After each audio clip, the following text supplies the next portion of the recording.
AutoCAD possui agora uma ferramenta para fazer array extremamente interessante e que faz uso da tecnologia, da mesma tecnologia dos blocos dinâmicos, em que nos é permitido fazer um array e no final, mesmo depois desse array terminado, voltar atrás e refazer esse mesmo array.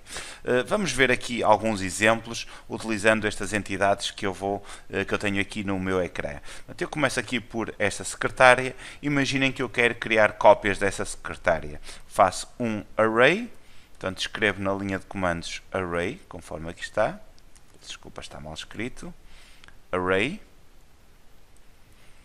Faço enter, ele pede-me para selecionar os objetos e eu seleciono este. Confirmo no botão direito do rato e ele agora pergunta-me, entre três opções, se o array é retangular, se é um caminho ou se é um array polar. Vamos começar pelo array retangular. Ao fazer o array retangular, o que é que acontece logo de seguida? Acontece que ele começa por defeito por fazer um array com este aspecto, em que temos 4 colunas e 3 linhas e temos uma distância entre linhas e colunas que não nos foi determinada, portanto, conhecer. No entanto, se repararem, além deste objeto original que nós aqui temos as outras cópias e temos uma novidade que são estas setas. Estas setas são muito similares aos dos blocos dinâmicos e permitem-nos definir o quê? Permite-me, por exemplo, definir se eu quero mais uma linha, ou duas, ou três, ou se as linhas vão desenvolver-se para cima ou para baixo. E do mesmo modo, se eu clicar aqui nesta seta,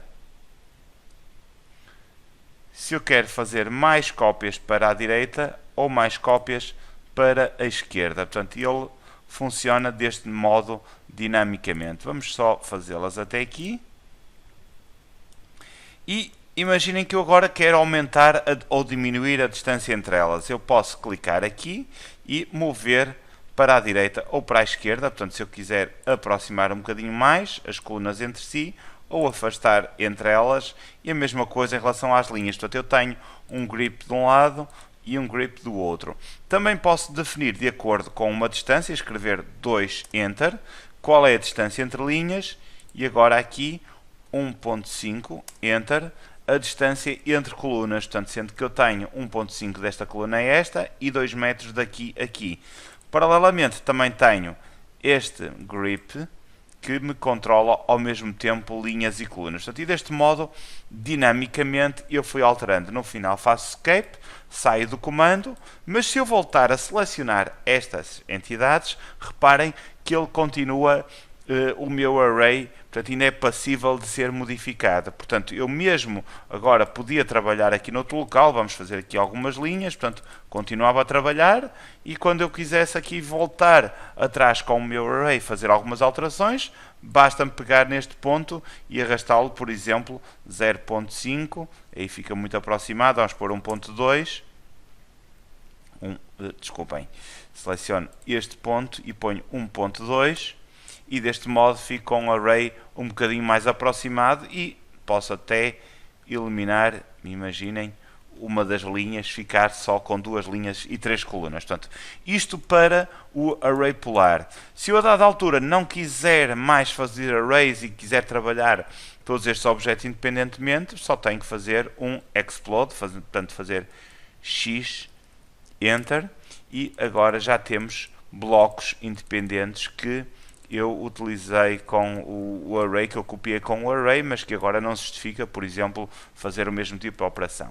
Vamos agora experimentar o array polar. Portanto, eu faço array, conforme fiz anteriormente, escrevo array, ou então no Modify, venho aqui e posso logo selecionar aqui array polar, se eu assim quiser, e seleciono a entidade que eu quero fazer o array, confirmo, ele agora pede-me para especificar o centro do array e faz-me logo por defeito um array deste modo. Agora imaginem que eu quero aproximar as árvores, portanto eu venho a este ponto e desloco mais para aqui, ou mais para ali, consoante as minhas necessidades. E posso também deslocando aqui, reduzir o número de árvores, por exemplo, até aqui, e agora aumentar a distância.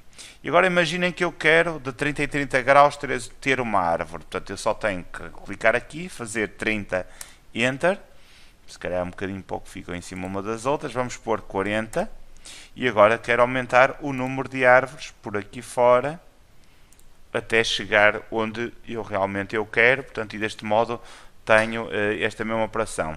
Também, se eu quiser, posso selecionar este grip e deslocá-lo, e deste modo aumento o raio, portanto, a distância entre as árvores e o centro que eu defini como centro do array, e agora ajustar novamente e por aí fora, aumentar, diminuir o número de árvores, e no final, Enter, e ele assume o array.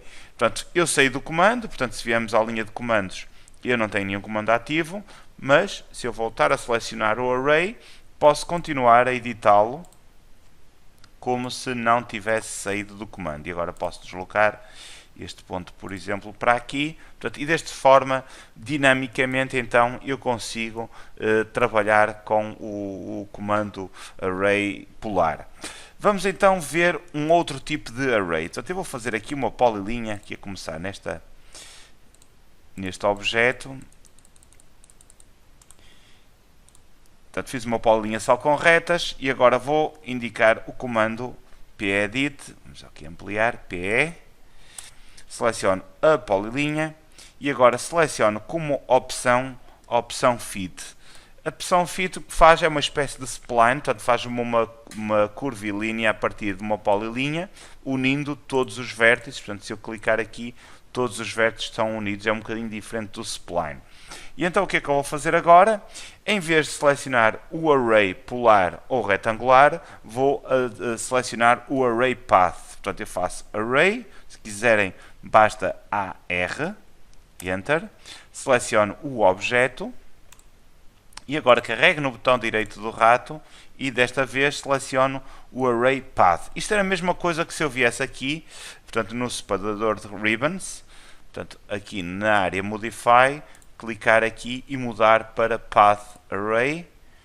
E então como é que ele funciona? Portanto, eu seleciono o objeto, confirmo, e seleciono, portanto, vamos aqui novamente voltar atrás, seleciono o objeto, e agora ele pede-me para selecionar o path curve, ou seja, o caminho que este objeto vai descrever. Eu seleciono, cá está ele, e agora vamos só indicar a distância entre estas árvores. Reparem que elas vão desaparecendo à medida que eu vou aumentando o espaço, ou vão aumentando o número à medida que eu diminuo. Portanto, e deste modo conseguimos obter este efeito conforme aqui está. Faço Enter e reparem, se eu voltar a selecionar, ele volta-me a ajustar o caminho, portanto eu consigo continuar dinamicamente. Portanto, isto funciona, depois transforma-se num bloco dinâmico que eu posso editar como muito bem entender. Paralelamente, se eu selecionar, reparem o que é que acontece aqui no Ribbons, e ele aparece-me aqui toda uma série de parâmetros que eu não vou agora explicar para não estar aqui a confundir, mas que tem alguns parâmetros extremamente interessantes que podemos explorar noutra altura. Portanto, deste modo, conseguimos fazer um determinado tipo de array facilmente. Para as pessoas que não gostam deste tipo de array, portanto, que acham que queriam voltar ao array anterior, portanto, isso não foi esquecido, evidentemente. Portanto, se viermos aqui a portanto, ao nosso Ribbons e clicamos aqui, temos o Classic Array, o Classic Array que se escreve Array Classic agora, em que aparece uma caixa de diálogo conforme acontecia anteriormente, quer para o array retangular, quer para o array polar. Portanto, e deste modo conseguimos voltar a fazer as coisas como fazíamos antigamente, portanto, se acharem que é assim que devem trabalhar.